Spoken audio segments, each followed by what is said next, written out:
Hello साथियों, कैसे आप सभी। गंगा क्लास पर आप सभी साथियों का हार्दिक स्वागत है। साथियों, क्लास 9 चैप्टर आज 4 स्टार्ट होगा। चैप्टर 4 की आज स्टार्टिंग है। पहली एक्सरसाइज लेंगे और इसमें जो टॉपिक है वो दो चरों वाले रैखिक समीकरण। तो दो चर के बारे में आज समझते हैं क्या होता है ये दो चर में रैखिक समीकरण। क्लियर? तो देखिए, बिना टाइम वेस्ट किए स्टार्ट करते हैं। क्वेश्चन आपके सामने एक दे रखा है, ठीक है। इससे पहले आपको जो समझना है वो समझिए। देखिए, दो चर में दो चर वाले या तीन चर वाले या एक चर वाला ये रैखिक समीकरण होता क्या है। तो देखिए, अगर मैं कहूँ एक चर का मतलब है x। अगर मैं कहूँ दो चर तो x और y। अगर मैं कहूँ तीन चर तो x y z। अगर चार चर की बात करें, चार की, तो ये x y z कुछ और भी आ सकता है। तो ये बात समझ गए चर क्या होता है, ठीक है। ये चर हैं जितने भी हैं। उसके बाद अब आता है एक रैखिक नाम, रैखिक समीकरण। रैखिक समीकरण, तो रैखिक का मतलब क्या होता है? ऐसा समीकरण जिसमें उस चर की पावर एक हो। कितनी? एक घात होनी चाहिए। जैसे मैं कहूँ यहाँ पे एक घात का मतलब है यहाँ पे ax plus b y plus c बराबर 0, कुछ इस तरीके से। तो सिंगल पावर होनी चाहिए उसमें, ठीक है। x की अगर मैं कहूँ ये क्या ये रैखिक समीकरण है? नहीं, इसमें x की दो पावर है तो ये रैखिक समीकरण नहीं हो सकता। क्लियर? ये द्विघात समीकरण है। अगर मैं बात करूं x प्लस 3, ये रैखिक है। ये रैखिक समीकरण इसलिए क्योंकि इसकी पावर 1 है।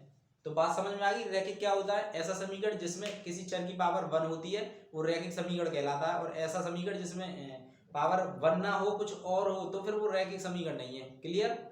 दो भी हो सकती है, तीन भी, चार, कुछ भी हो सकती है, लेकिन वो रैखिक नहीं होगा। क्लियर? और एक चर में या दो चर में या तीन चर में, ये आप समझ ही गए हो चर क्या चीज होती है। चलो क्वेश्चन की तरफ चलते हैं। अब हमें क्वेश्चन निकालने में आसानी होगी।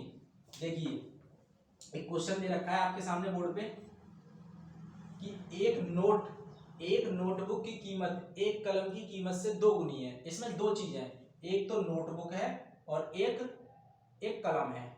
इनकी कीमत एक कलम की कीमत से दो गुनी है। अच्छा, इसमें मुझे क्या करना है कि इसमें मुझे दो चर की बात कही है इसने कि दो चर वाला एक रैखिक समीकरण। तो इसमें दो चर हम मानेंगे। अब दो चर कौन कौन से? एक नोटबुक के लिए मानेंगे और एक कलम के लिए मानेंगे। तो इसमें मान लेंगे, माना नोटबुक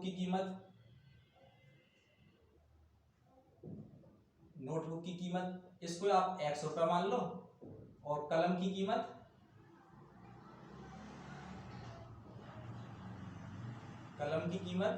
इसको आप ₹2 मान लो, ठीक है।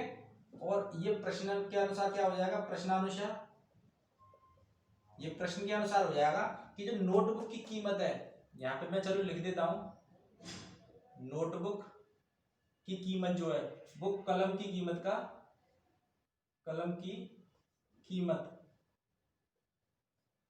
का दो गुना, कलम की कीमत का दो गुना है। तो नोटबुक की कीमत हमने क्या मानी है? x और 2, और कलम की कीमत क्या मानी है?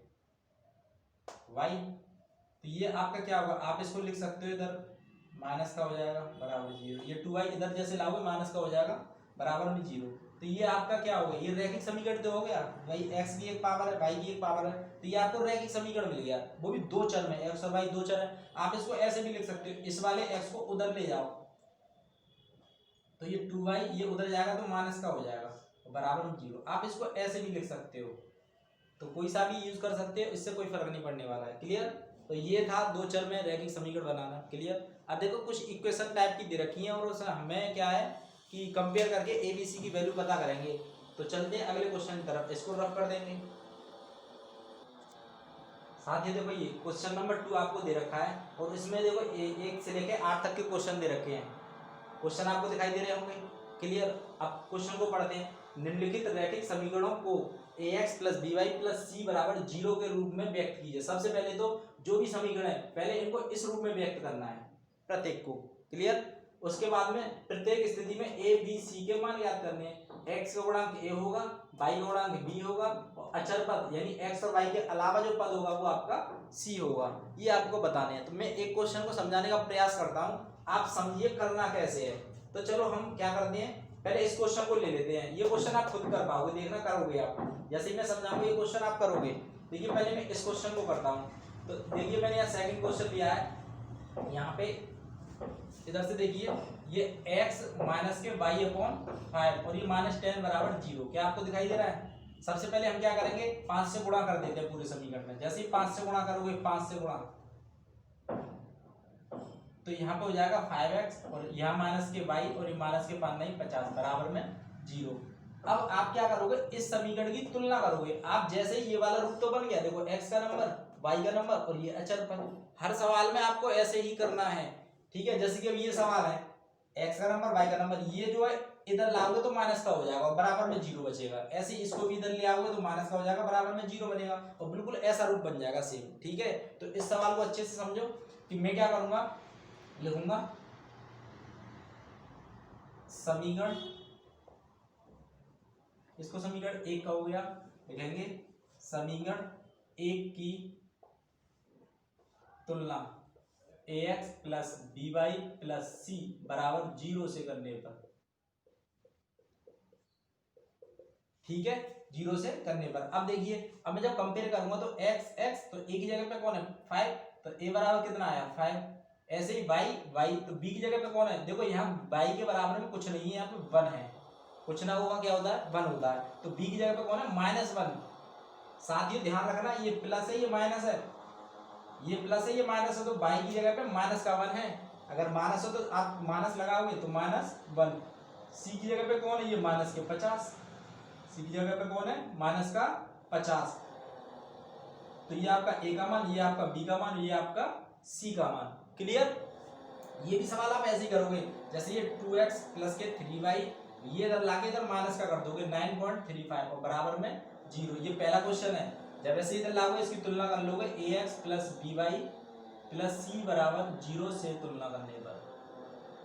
जैसे आप तुलना करोगे तो यहाँ से a बराबर आपको 2 मिल जाएगा, b बराबर आपको 3 मिल जाएगा और c बराबर आपको माइनस का 9.35 मिल जाएगा। क्लियर? देखो ये इसके जैसा है, तो ये भी हो गया, ये भी हो गया, ये भी हो गया, ठीक है। जरा आप इन क्वेश्चनों को देखते हैं, इनमें क्या करना है, क्योंकि इसमें जो है x या y का गुणांक नहीं दिया होगा, ठीक है, और हो सकता है कोई और का ना दिया हो, तो इसको मैं रफ कर देता हूँ। आगे देखते हैं ये वाले क्वेश्चनों को। देखिए जरा एक क्वेश्चन समझते हैं अच्छे से। ये x बराबर 3y वाला, कौन सा, फोर्थ क्वेश्चन, x बराबर 3y। सबसे पहले तो बराबर में 0 रखो, इधर उठा लाओ, इधर पक्षांतर करेंगे तो माइनस का 3y बराबर 0, ठीक है। तो अब देखिए मैं इसकी तुलना करूंगा ax plus by plus c बराबर 0 से तुलना करने पर, तुलना करो तो a की जगह पे कौन है x, a की जगह पे कौन है 1, तो a बराबर क्या 1। b की जगह पे कौन है, देखो y, तो b की जगह कौन है -3, तो -3 देख के करना, y है y, तभी b बराबर होगा वो। और c पद, अब c उसमें अचर पद है क्या, नहीं है, तो अगर कोई पद नहीं है तो इसका मतलब c का मान 0 हो जाएगा। ना होने की दृष्टि में, मतलब ना होने की स्थिति में उसकी वैल्यू क्या हो जाएगी, 0 हो जाएगी। क्लियर? एबीसी के मान आ गए। जरा एक और देखते हैं। अब ये वाला क्वेश्चन आप खुद करोगे, सेम है, ये इधर आ गया प्लस का हो जाएगा, इसमें भी अचर पद 0 नहीं आएगा। इसको देखते हैं क्वेश्चन नंबर 6, 3x प्लस 2 बराबर 0। तो लिखेंगे सबसे पहले आप इस रूप में बदलेंगे, तो देखो 3x प्लस, क्या y वाला पद है इसमें, y वाला नहीं है ना, तो आप यहाँ y लिखोगे और इसके बराबर में 0 लिख लोगे, क्योंकि 0 का y में गुणा करोगे तो क्या हो जाएगा 0, लिख लो, क्योंकि मुझे ये रूप बनाना है। प्लस c बराबर 0, c की जगह पे कौन है 2, लिखेंगे ax प्लस के by प्लस c बराबर 0 से तुलना। जब आप तुलना करोगे तो आपको a की जगह पे 3 मिलेगा, b की जगह पे क्या मिलेगा 0। b की जगह पे 0 इसलिए मिला क्योंकि y वाला पद इसमें था ही नहीं। जब y वाला कोई पद नहीं था, इसका मतलब b का मान 0 होगा और c की वैल्यू क्या हो जाएगी 2। क्लियर? तो इस तरीके से आपको a b c के मान बताने हैं। ये भी बिल्कुल ऐसा ही है, 5 को आप इधर लेके आना, ठीक है। ये अब ये एक जैसे हैं ये तीनों। क्लियर? मेरा रटाना काम नहीं है, समझाना काम है। अब अगर कोई ऐसा क्वेश्चन आता है तो आप कर लोगे, ठीक है साथियों। क्लास अच्छी लग रही है तो क्लास को साथियों लाइक और शेयर जरूर करें, प्लस चैनल को सब्सक्राइब करना है साथियों। इसको रफ करते हैं, अगले क्वेश्चन की तरफ बढ़ते हैं। साथी जरा क्वेश्चन नंबर 4 देखिए। क्वेश्चन नंबर 3 जो है वो आपको सेम बिल्कुल जो सेकंड क्वेश्चन बताए थे मैंने उसके 8 क्वेश्चन बिल्कुल ऐसे करने थे, ठीक है। क्वेश्चन नंबर 4 देखिए, एक बॉल पेन की कीमत एक फाउंटेन पेन की कीमत के आधे से 5 रुपए कम है, तो इस कथन को दो चरों वाले रैखिक समीकरण के रूप में व्यक्त कीजिए। मैंने क्वेश्चन बताया था पहला वाला, ध्यान है आपको, तो पहले वाले के तरीके से बिल्कुल सेम वही पैटर्न है, कुछ नहीं है इसमें, दो चर हम मान लेंगे, ठीक है, उसके हिसाब से फिर हम इसमें समीकरण बना देंगे। अब मानेंगे क्या, अब देखिए इसमें कौन सी है दो चीज, एक बॉल पेन दे रखा है और एक फाउंटेन पेन दे रखा है, इनकी कीमतों को आप मान लें, तो मानेंगे यहाँ पे, माना एक बॉल पेन की कीमत x रुपए है और एक फाउंटेन पेन की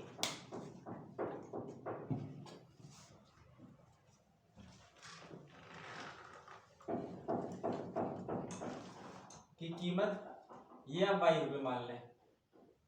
क्लियर, दो चर में इसलिए मुझे दो चर मानने पड़ेंगे इसमें।